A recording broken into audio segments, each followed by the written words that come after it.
হচ্ছে।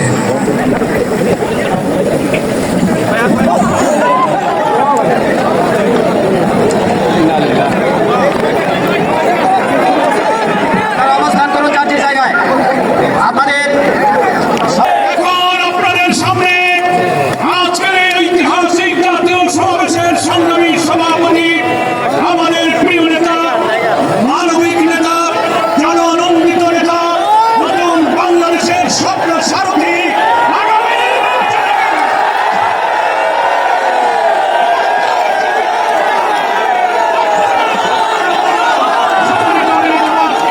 সভাপতির ভাষণ দেওয়ার জন্য অনুরোধ করছি।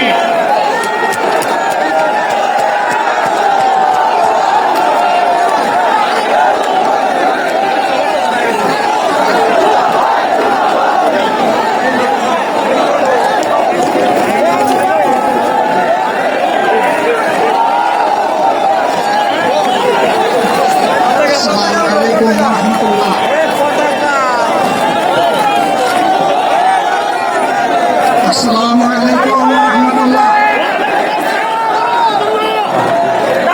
আলহামদুলিল্লাহি রাব্বিল আলামিন ওয়াসসালাতু ওয়াসসালামু আলা রাসূলিল কারীম ওয়া আলা আলিহি ওয়া সাহবিহি ওয়া আহলি বাইতি আজমাইন। আমাদের জামাত ইসলামী কর্তৃক আয়োজিত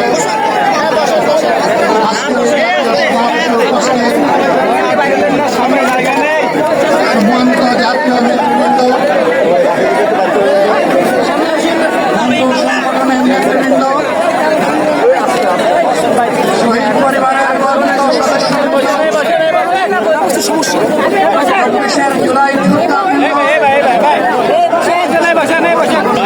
আপামর দেশবাসী এবং আমার সাংবাদিক বন্ধুগণ, আমি মহান রবের দরবারে শুকরিয়া আদায় করছি। ফ্যাসিবাদের পতনের পর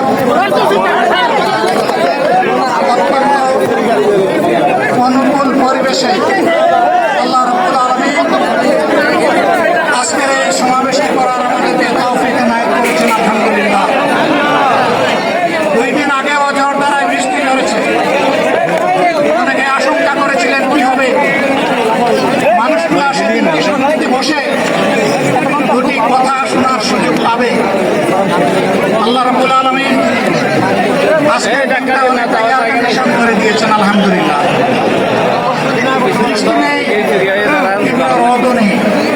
আল্লাহ তাআলার পক্ষ থেকে তার গোলামদের প্রতি এই যে মেহেরবানি, এর জন্য নত শিরে আরেকবার আমি শুকরিয়া আদায় করছি। আলহামদুলিল্লাহ।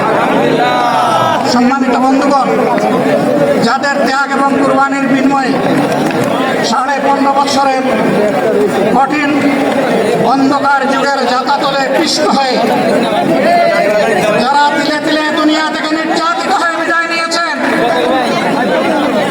অপশক্তির বিরুদ্ধে প্রতিবাদ করতে গিয়ে বিদায় নিয়েছেন, যারা লড়াই করে ততদিন আমাদেরকে দান করে। আমি গভীর পরিতাপের সাথে আমাদের তিনজন ভাই ইতিমধ্যেই দুনিয়া থেকে বিদায় গ্রহণ করেছে। খুলনার দাঁতপুর উপজেলার আমি আরেকজন ভাই এখানে অসুস্থ হয়ে তিনিও ইন্তেকাল করেছেন, শাহ আলম।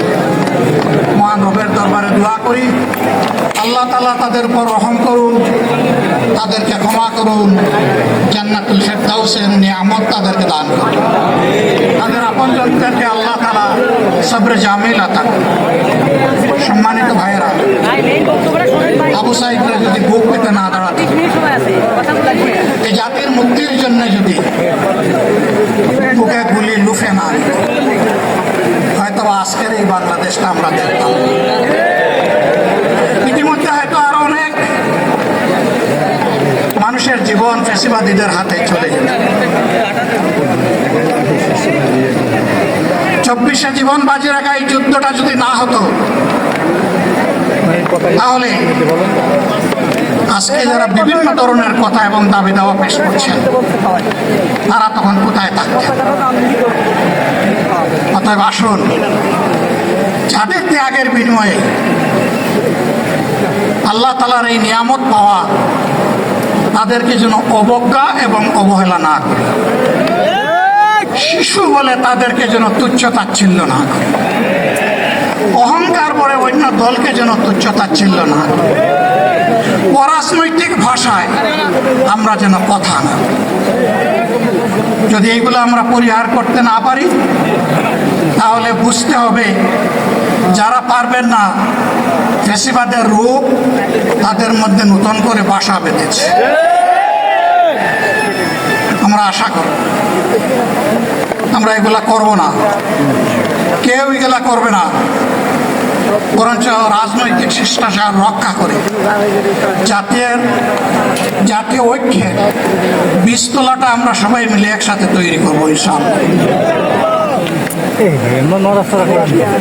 সম্মানিত ভাইয়েরা, আসরের নামাজ আসন্ন, আরো অনেক বক্তা ছিলেন, তাদেরকে আমরা দিতে পারি নাই, আমরা দুঃখিত। এই জন্য আমার লম্বা কথা বলার সুযোগ নেই। যারা এখানে কথা বলেছেন তারা আমার মনের কথাগুলোই তুলে ধরেছে। আমি শুধু বলতে চাই, আগামীর বাংলাদেশটা কেমন হবে? আমি বলি আরেকটা লড়াই হবে ইনশাআল্লাহ। একটা লড়াই হয়েছে ফ্যাসিবাদের বিরুদ্ধে, আরেকটা লড়াই হবে দুর্নীতির বিরুদ্ধে ইনশাআল্লাহ। এই দুর্নীতির মূল উৎপাদন করার জন্য যা দরকার, আমরা তারুণ্য এবং যৌবনের শক্তিকে একত্রিত করে সেই লড়াইয়েও ইনশাআল্লাহ বিজয় লাভ করব। প্রিয় ভাইরা, জামাতে ইসলামী যে দুর্নীতিমুক্ত সমাজ গড়বে তার প্রমাণ কি? তার প্রথম প্রমাণ হচ্ছে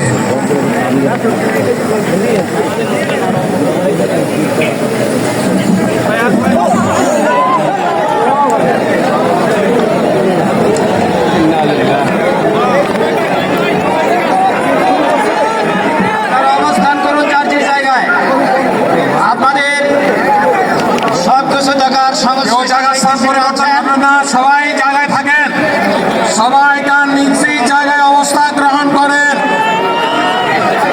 সবাই তার নিজ নিজ জায়গায় অবস্থান গ্রহণ করেন। আপনারা নিজ নিজ জায়গায় থাকুন, প্রয়োজনীয় দিক নির্দেশনা দেওয়া হবে। আপনাদের উত্তেজিত উৎপীড়িত হওয়ার কোনো কারণ নেই।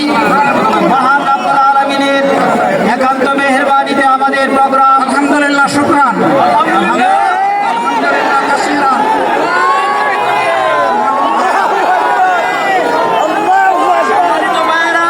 সম্মানিত ভাইরা, আল্লাহ রাব্বুল আলামিনের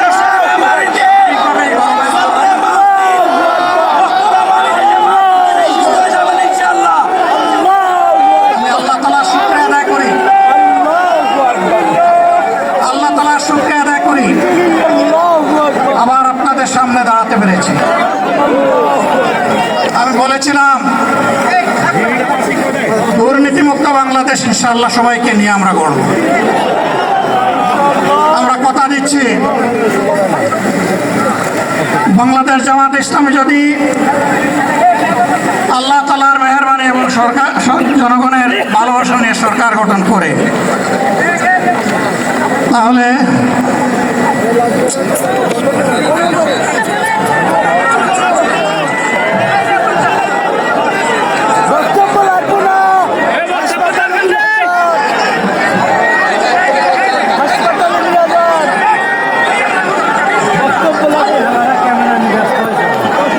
আপনারা নিজ নিজ জায়গায় অবস্থান করুন।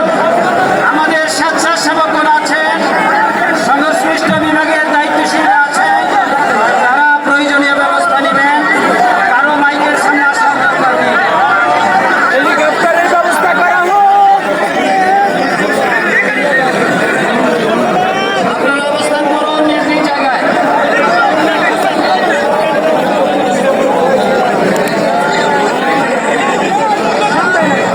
সবাই মেহরবানি করে শান্ত হয়ে বসুন, শান্ত হয়ে বসুন, শান্ত হয়ে বসুন।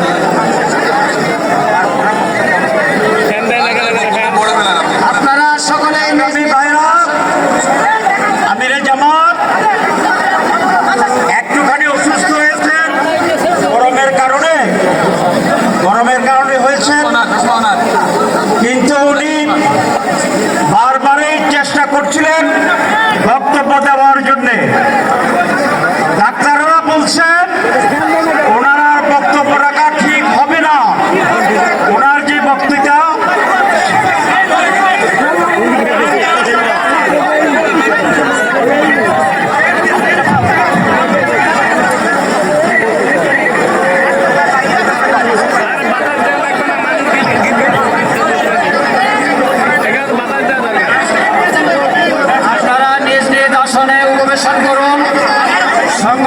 দায়িত্বশীলগণ প্রয়োজনীয় দিক নির্দেশনা দিবেন। আপনাদেরকে নিজ নিজ জায়গায় অবস্থান করার জন্য অনুরোধ করা হচ্ছে। দেন না এখানে আপনাদের এই ড্রোনগুলো আলহামদুলিল্লাহ, আল্লাহ যত সময় আয়াত দিচ্ছেন, আল্লাহ যত সময় আয়াত দিয়েছেন, মানুষের জন্য লড়াই করবো ইনশাআল্লাহ। বন্ধ হবে না। বাংলার মানুষের মুক্তি অর্জন হওয়া পর্যন্ত আমাদের লড়াই অব্যাহত থাকবে। বলছিলাম, জামাতে ইসলামী যদি আল্লাহর ইচ্ছা এবং জনগণের ভালোবাসায় বাংলাদেশের মানুষের সেবা করার সুযোগ পায়, তাহলে মালিক হবে না, সেবক হবে ইনশাআল্লাহ।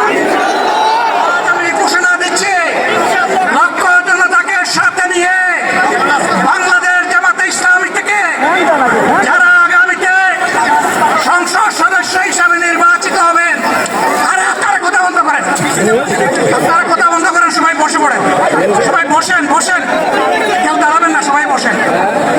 যদি আল্লাহর ইচ্ছায় জনগণের ভালোবাসায় বাংলাদেশ জামাতে ইসলামী থেকে সংসদ সদস্যরা নির্বাচিত হয়ে সরকার গঠন করেন, তাহলে কোনো এমপি, কোনো মন্ত্রী আগামীতে সরকারকে ভোট গ্রহণ করবে না। কোনো এমপি এবং কোনো মন্ত্রী ট্যাক্সবিহীন কোনো গাড়ি চড়বে না। কোনো এমপি এবং কোনো মন্ত্রী তার নিজের হাতে কোনো টাকা চালাচালি করবে না। কোনো এমপি এবং কোনো মন্ত্রী যদি তার নির্দিষ্ট কোনো কাজের জন্য বরাদ্দ পেয়ে থাকেন, কাজ শেষ হওয়ার সাথে সাথে বাংলাদেশের 18 কোটি মানুষের কাছে তারা তার প্রতিবেদন তুলে ধরতে বাধ্য হবে। সম্মানিত বন্ধুগণ, চাঁদা আমরা নিব না, দুর্নীতি আমরা করব না, চাঁদা আমরা নিতে দেব না, দুর্নীতি আমরা সহ্য করব না। এই বাংলাদেশটাই আমরা দেখতে চাই। যুবকদেরকে আমরা স্পষ্ট ভাষায় বলতে চাই, বন্ধুগণ, তোমাদের সাথে আমরা আছি। আমি আজকে জামাতের আমির হিসাবে এখানে কথা বলতে আসিনি। আমি এসেছি বাংলাদেশের 18 কোটি মানুষের একজন হয়ে কথা বলতে। আমি শিশুদের বন্ধু, আমি যুবকদের ভাই, আমি বয়স্কদের সহযোদ্ধা, আমার বোনদের আমি ভাই। সুতরাং তাদের মুক্তির জন্যেই আমি দায়িত্ব নিয়ে আজকে এখানে দাঁড়িয়েছিলাম। আল্লাহর ইচ্ছা, শরীর আমাকে সাময়িকভাবে সহযোগিতা করে নাই, এটাও আল্লাহর ইচ্ছা যে এখন আল্লাহ আমাকে কথা বলার সুযোগ দিচ্ছে। আমি বলতে চাই, বাংলাদেশের নির্দিষ্ট কোন শ্রেণীর মুক্তির জন্য আমাদের এই লড়াই নয়। রাস্তার একজন পরিচ্ছন্নতা কর্মী, চা বাগানের একজন শ্রমিক, রক্ত পানি করে ঘাম জড়ানো আমার একজন রিক্সা চালক ভাই, মাঠে ময়দানে বাংলাদেশের মানুষের মুখে যারা এক মুঠো ভাত তুলে দিতে চায়, আমার সেই কৃষক বন্ধুটি, আমি তাদের হয়ে আজকে এখানে কথা বলতে এসেছি। আমি কোনো অভিজাত শ্রেণীর হয়ে এখানে কথা বলতে আসিনি। আল্লাহ তাআলার অশেষ মেহেরবানি, আজীবন সকল রক্ত চক্ষুকে উপেক্ষা করেছে, জেল জুলুমের পরোয়া করি নাই। আমার আফসোস, 24 সালে জাতিকে মুক্তি দিতে গিয়ে যারা জীবন দিয়ে শহীদ হলো, আমি তাদের একজন হতে পারলাম না। আপনাদের কাছে দোয়া চাই, ইনসাফের ভিত্তিতে একটি দেশ গড়ে তোলার জন্য আগামীতে যে লড়াই হবে, আমার আল্লাহ যেন সেই লড়াইয়ে আমাকে একজন শহীদ হিসাবে কবুল করেন। সম্মানিত বন্ধুগণ, আমাদের প্রিয় শহীদ নেতৃবৃন্দ 2006 সালের 28 অক্টোবর থেকে শুরু করে পল্টন গণহত্যা, শাপলা গণহত্যা,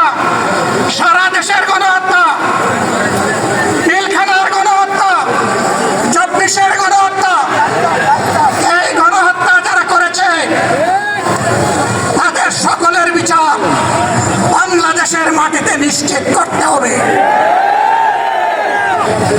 এদের বিচারের দৃশ্যমান প্রক্রিয়া শুরু না করা পর্যন্ত পুরানা ব্যবস্থাপত্রে বাংলাদেশ আর চলবে না।